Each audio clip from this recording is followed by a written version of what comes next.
I'm applauding myself. Yes. Oops, I forgot to turn it. Woo, thank you, thank you. You are welcome, people. Oops, I started it again. I need to pay attention. All right, welcome, everyone, our listeners. Thank you. Welcome to Ask Dad, a dad show that's not just for dads, but for everyone that wants fatherly advice from a real dad. Whether you're here for the bad dad joke or to gain some insight, I said it correctly. Will Snow is the man, the myth, and the legend in his own mind, but he knows all things. So please, everyone, welcome to today's episode of Ask Dad. I'm doing the applause again. Yeah. Oof. Yes. Love that applause. I live for it. Yay. All right. So, hello, everyone. Welcome to Ask Dad. Hello, Hello. Will Snow. Hello, Debo. All so right. beautiful to see you. You too. always make my day. Oh, you too. just, I love make me all sparkly. Oh, okay. You ready for a dad joke? I am. All right. Why did the orchestra get struck by lightning? I do not know. Why did the orchestra get struck by lightning? It had a conductor. Oh, Oh, you want this? Is that what you're trying to do? Yeah, that was it. Let's do it again. Okay. There we go. I had to turn the volume up on that. There you go. So I got one for you, too. It was great. I love the bad dad joke. You want one? Of course. Okay. Please. So Should I get the sad trombone ready? Yeah, I definitely get the sad trombone ready. Sad lute playing. Yep. Yeah. Anyway. That was the best. Is it cool bass playing Sting or sad lute playing Sting? Shout out to Noel Fielding from Yes, absolutely. from Great British Baking Show. Hilarious. But continue, go on. Yeah. So, what's a vampire's favorite ship? What is a vampire's favorite ship? Yeah. A Go blood vessel. Oh my God. Oh my God. It just telling you, Oh, I got a million God. of them. All right. That actually made me laugh, sadly. All right. Will Snow, the man who knows all things. What do you want to talk about today?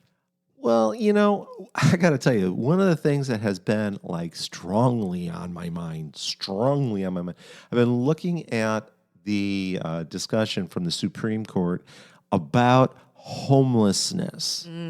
There, it's insane what's happening right now. They're trying to essentially criminalize homelessness. It's I get it. No, truly, I truly Okay. understand. You're a municipality. Look, I lived in Southern California near the beach for quite some time, and the homelessness out there was profound, and it was getting worse and worse and worse and worse. And yeah, to a certain extent, you're a community. You want your community to be all beautiful and inviting and inspiring for visitors and that kind of thing. And homelessness is it's not pretty. It really isn't. It's unfortunate, and it's definitely makes you realize, wow, this is something that I don't want. And so it has, it has a negative impact on communities in terms of, just the vibe of the community. So I understand community wants to, have their their centers, clean and sparkly and inviting for visitors and, that kind of thing. But, the concept of criminalizing, behavior that is, or some behavior, criminalizing people for a situation that's predominantly out of their control, Right. it's foul. It really, truly is foul. I mean, just because you can't afford a house or a home does not mean that you are a criminal. It does not mean that you are mentally incapacitated. It does not mean that you are addicted to drugs. It means that you can't afford a home. Well, home prices, especially in this country, are outrageous. Whether it's buying a home, renting a home, what have you, it's gotten out of hand. In my opinion, I think it is absolutely ridiculous. Like, Okay. As somebody that, still has a good career, made a decent income, I still had to, for a long time, have roommates. Right. Right. Well, okay. And, so but I want to comment on this. that, first of all, let me back to my original point. Sure, sure. Criminalizing people for once you start criminalizing people, you start sending them the outcomes are negative. They're the outcomes of putting people in jail. It doesn't work. No. There's nothing. What do that is just basically sends people down it just sends them down a rabbit hole. Okay, so you've been displaced from your home for whatever reason, and now you're arrested. Now you have an arrest record. Well, good luck trying to get another apartment or get a job or anything. Yeah. Because now you have this on your record. And it's and what a waste of community. Talk about a waste of community resources. Seriously. So I mean, you're not really and it's just the fact that it's gotten to this point that it's at the Supreme Court and there's actual discussion of the potential of criminalizing this is just insane. I mean, I just it's so inhumane. I can't even begin to. I mean, I get it. Fathom. I can see both sides of this argument, but I mean, it's a poor argument from a community to say, "Hey, look, arrest them all." I mean, come on, let's be real about this. Yeah. But to your point, which I think is also very, very interesting. You're talking about it's unbelievable, it's unfair, etc. What it is, just so I think from my perspective. Okay, I'm not saying you're incorrect. You are correct. In fact, it is ridiculous, but it's also very much a function of supply and demand, right? We have a housing supply, and we have a demand, and if the demand is higher than the supply, then the price goes up. For sure. If the demand is lower than the supply, the price goes down. That's just basic stuff. Yeah. Well, the problem is that most in prior economic cycles, we've seen where when interest rates come up, that increases the price of your monthly house payment, or to a certain extent your rent payment, right? Right. When that happens, there generally tends to be a decline in demand. When the price goes up, demand goes down. Right. So the problem is that there are privately held corporations, and there's more than one, but they are buying up housing projects, they're buying, residences, individual residences, and they're being funded by, they have massive fortunes funding them, either public funds or very, very, very large pools of wealth. Yeah. Okay, well, when that happens, there's never a cessation of demand. So the demand never goes down. So because they're taking up all the excess inventory. So you're essentially at a competitive disadvantage with organizations who are buying properties. And so the question is, what does one do about that? And that's unfortunately, I don't have an answer for that just yet, but I'm thinking of one. I'll get one soon.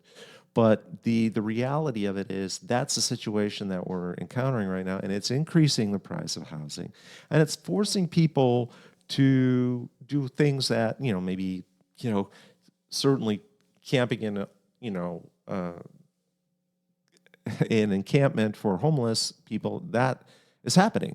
Also, people are, like in major metro areas, are living with roommates. People are that are getting into a house are renting rooms out to people to offset the cost. So it's really creating some interesting situations. As a young professional, you want to be out on your own and doing your own thing. Sometimes young professionals have to move back in with parents if that's available or whatever. So it's been a very interesting situation. I don't know how that ends. I really don't know how that ends. I don't either, but I do remember you were telling me you were during the time that you lived in California, you had traveled and there was this one city. Tell me about that. Tell our listeners about that. Well, that was, with the homelessness, right? Yeah. So there was a city in the Central Valley of California that I visited, and they had their Central Park, and there were no. It was very odd because there was no homeless presence at all, and what I found was that they were uh, applying a surcharge to hotel rooms in the area, and I believe also with the restaurants, et cetera, there's a surcharge that's being charged, and they use those funds to establish housing, temporary housing for the homeless, so that if anybody is out in the street, whatever, in the park area, they can say, okay, look, here's a place for you to stay. So you're not staying here. That's safer. You get a shower. You can have facilities. Yeah, and it was a win-win. It really was a win-win for the community, and I don't see why that can't happen. Yeah. A bit more than we're seeing. I don't see why that model would be something that would be not usable in major metro areas as well. Right. I mean, it's a little bit more compassionate. I think so. And I don't think we ever lose as a society by being a bit more compassionate. Yeah. Because as anything can happen. It can. Remember, we were talking to Tom in New York City not so long ago that here's a guy that was actually doing everything that he was supposed to be doing, lost his job, not because of anything that he had done, but simply because that was what happened. Yeah. And here's an individual, and yeah, I mean, he's going to have some challenges, but that doesn't mean that he's a negative human being. And certainly, I don't think that treating people that are coming on rough times, I don't think criminalizing them is it's just insane. I mean, it's not something that's societally sustainable. I agree. So anyway, just a thought, just some things that I've been encountering today. So like I said, so for our listeners, anybody who is encountering these kinds of situations, that just you need to, what can I say? There are always alternatives. Explore whatever alternatives you can. I mean, there are community resources in general, not a lot, unfortunately, but they're out there. Right, which Tom in New York, if you're listening, that could be a potential business opportunity for you to, as we were talking about volunteering in the community, getting out there, that may be something that you could do to help, grassroots start to work on helping others that may be in a similar situation. Right, exactly. Training, helping people to train for different careers, helping people to, to maybe getting together with some of the people that, to maybe establish a nonprofit for, to help people who are, similarly encountering hard times. Absolutely. It's we can do. Absolutely. Just thinking outside the box. It just popped in. That's great. Huh. Yeah. We have actually a question, Will Snow, if you'd like. Sure. All right. So we have Tim from San Francisco. So kind of similar to what we're talking about. So Tim says, and I love San Francisco, by the way. Beautiful city. Beautiful. I don't believe the negative press.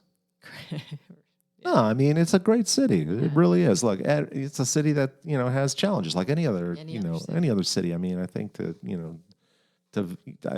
I think people are pushing political perspectives saying, hey, look what's happening in California. I mean, California is like anywhere, you have challenges. You gotta, but that doesn't mean that the city is just can't go in there. Right. It's dangerous. You're gonna die if you go to San Francisco. I'll tell you, you're gonna die if you go to Chicago. It's some crazy. of my girlfriends and I visited San Francisco. I know I'm like getting off on a tangent, but we rented bikes and we rode from downtown through the wharf, over the bridge, through like Sausalito, Tiburon, and back. And I was starving So we stopped at the wharf again, and I had the most, it was by far it was so good. I don't even have an adjective of how good it was. Tomato soup in a bread bowl. Oh, It was, it was egregiously delicious, if that's even egregiously delicious. egregiously delicious. It was so good. Now Oh. I want it. Well, I'll tell you, the best Irish coffee I've ever had in my life has been in San Francisco at the Buena Vista. Oh, Oh my God, yeah, it was a nice foggy night. It's really, it's like it was. the Is that bad? Oh ambiance. yeah, the ambiance, just having a nice Irish coffee at the Buena Vista. Yum, yum, yum. All right. All Anyway, right. back to Tim. So Tim from San Francisco. I live in an apartment with 3 other roommates, and we split the rent and utility costs equally. Things have been reasonable since we are all working, and everyone has been mostly respectful and cleans up after themselves. However, one of our roommates wants to bring in their dog from their parents' house, and I'm very opposed to this because I don't like dogs for a lot of reasons, not judging, and this was never discussed when we first signed our lease. We've had a roommate meeting about it. The other 2 don't have any objections, but this situation has put me at odds with my other roommates, and I feel trapped in a situation that I never expected or wanted. What can I do? Wow, wow, wow. Tim. Oof, oof, oof. Yeah, oh God, I used to be in a roommate situation too before, I was married. And yeah, it's an interesting dynamic. But, you guys seem like it seems like your roommates are, they're trying to be reasonable, and the individual has a need to bring their animal in or for whatever.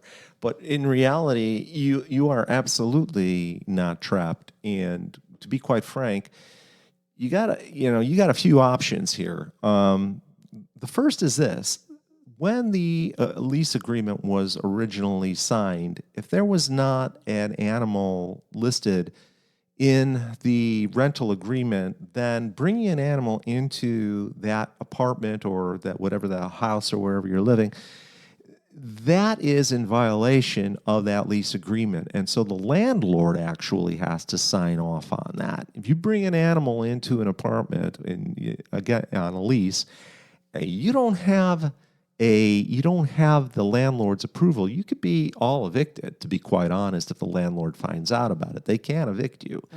That being said, they're probably not going to do that because eviction proceedings take forever. But the thing, especially in California, it takes a very long time to evict anybody. But the other point of the matter is you didn't agree to it. This was not what you agreed to when you signed the lease. Now you have, in one of these situations that isn't majority rules, y'all have to agree to it. And if they don't see that, then that's unfortunate. But in reality, you don't have to. You don't have to have this. Does not have to happen. I mean, if they're so, if you're entirely opposed to it, and you don't want to, and maybe you're allergic to dogs or you're afraid of dogs or whatever, you don't have to agree to this. And if it's being forced on you, they can, you can essentially use that as you could walk away from the lease agreement at that point in time. True. You have a right to do that because they're creating an environment that is unhealthy for you and unsafe for you.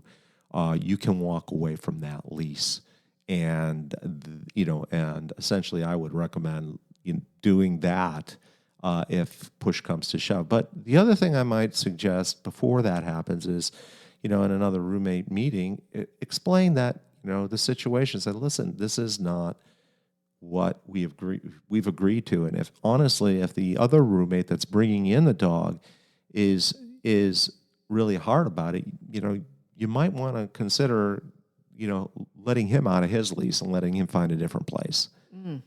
Because this is it's really not an acceptable situation. Now, again, in any kind of roommate situation, you get all kinds of dynamics going on, Absolutely. right? And the point being, you've got a boundary. You've got a boundary that you have, and they're pushing you past that boundary. If you acquiesce to it, then you're putting yourself in a very, very bad. You really now you're putting yourself into this situation. You've acquiesced to it. You say, yeah, I'm going to do this. It's okay. Well, now you've actually put yourself in that situation. Yeah. Yes. And you're going to have a very hard time extracting yourself from that situation. The reality of it is the animal should never be there, but of course we understand that, with roommates sometimes you can get pushed into things. When that happens, if that happens that way, if the people aren't going to see reason, if they're not going to, you could notify the landlord. That's certainly within your wheelhouse. You can do that. You can notify the landlord that the lease is being violated. Okay. And they're going to take their chances with that. Yeah. Okay. You can just absolutely adamantly refuse to budge off of your position. And if they really, really feel, the other three feel that strongly about it, you can walk away from the lease entirely. And get your security deposit back, et cetera, before you leave, because you'll never get it back afterwards. Right. So, definitely could do that as well. Sometimes the best situation, the best circumstance is just to leave. Yeah, to walk away. To walk away from it. And let them deal with the repercussions of trying to find another roommate, of trying to handle things. And you are well within your rights to do so, because they really don't have legal recourse in that case. But again, like I said, the worst situation in my mind would be to agree to it when you're uncomfortable. When you're uncomfortable for whatever reason. I mean, if it was not what you agreed to in the first place, then you have absolute right to say no, not going there. And it's, obviously it might be uncomfortable to do so. It might be really challenging to do so. You're in a good lease agreement now. You got a rent that you can afford, et cetera. It's so hard to find housing out in San Francisco, but I might suggest start that process forward now of looking for a different place, and still, trying to communicate to them, your displeasure, trying to get them to see reason, possibly contact a landlord. But then afterwards, if push comes to shove, just leave. Yeah. Yeah, it's unfortunate, but, you have to protect yourself first and foremost. Right. In any relationship, in any dynamic, whether it's friends, family, work, what have you, you have to be your first priority. That is absolutely correct. Yeah, you said that so well. You have to be your own best advocate, right? Yeah. And like I said, I think in time, your friends are gonna recognize the fact that they were incorrect in the way they approached it. Might be a lot of time, Yeah. but eventually it will come your way. So at any rate, that's my advice. Well, thank you, Will Snow. And Tim, thank you so much for writing in. We appreciate it. All of our listeners, we appreciate you as well. And everyone else, thank you for tuning in to Ask Dad. It's the show of fatherly advice for all, with a smattering of bad jokes.